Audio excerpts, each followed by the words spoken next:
Repeat after me. We're really great. And our security system is almost as cool as we are.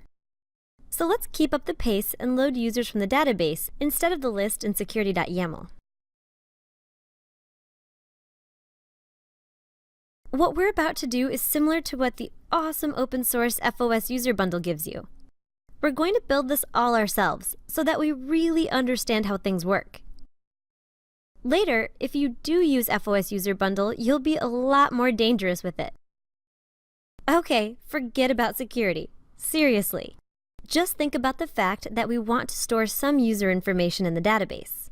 To do this, we'll need a user entity class. That sounds like a lot of work.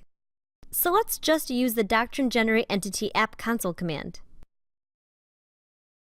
For the entity shortcut name, use user bundle :user. Remember, Doctrine uses this shortcut syntax for entities. Give the class just two fields, username as a string and password as a string. And of course, choose yes to generating the repository class.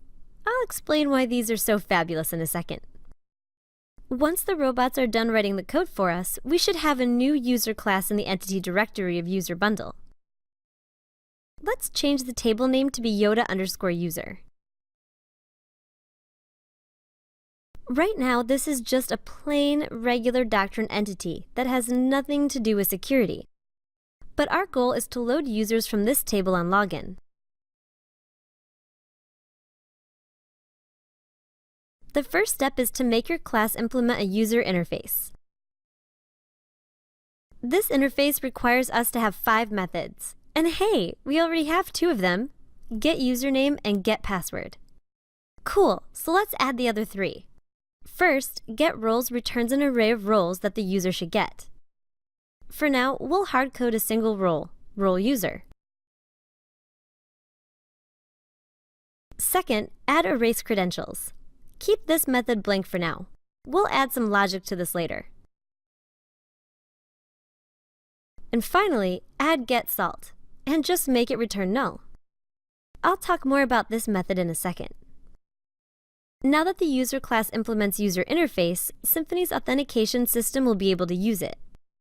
But before we hook that up, let's add the Yoda user table to the database by running the Doctrine schema update command. And for the grand finale, let's tell the security system to use our entity class. In security.yaml, replace the encoder entry with our user class and set its value to bcrypt. This tells Symfony that the password field on our user will be encoded using the bcrypt algorithm. The one catch is that bcrypt isn't supported until PHP 5.5. So if you're using PHP 5.4 or lower, you'll need to install an extra library via Composer. No problem. Head to your terminal and use the composer require command and pass it ircmaxl/password-compat. When it asks, use the ~1.0.3 version. By the way, this require command is just a shortcut that updates our composer.json and then runs the composer update.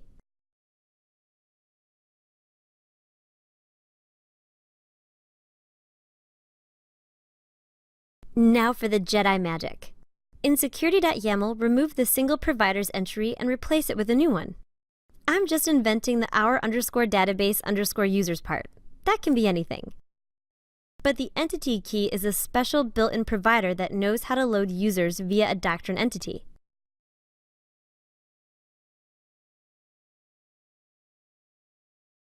Yeah, and that's really it. Okay, let's try it. When you refresh, you may get an error. Don't panic, this is just because we're still logged in as one of the hard-coded users, even though we just deleted them from security.yaml. It's a one-time error, just refresh and it'll go away.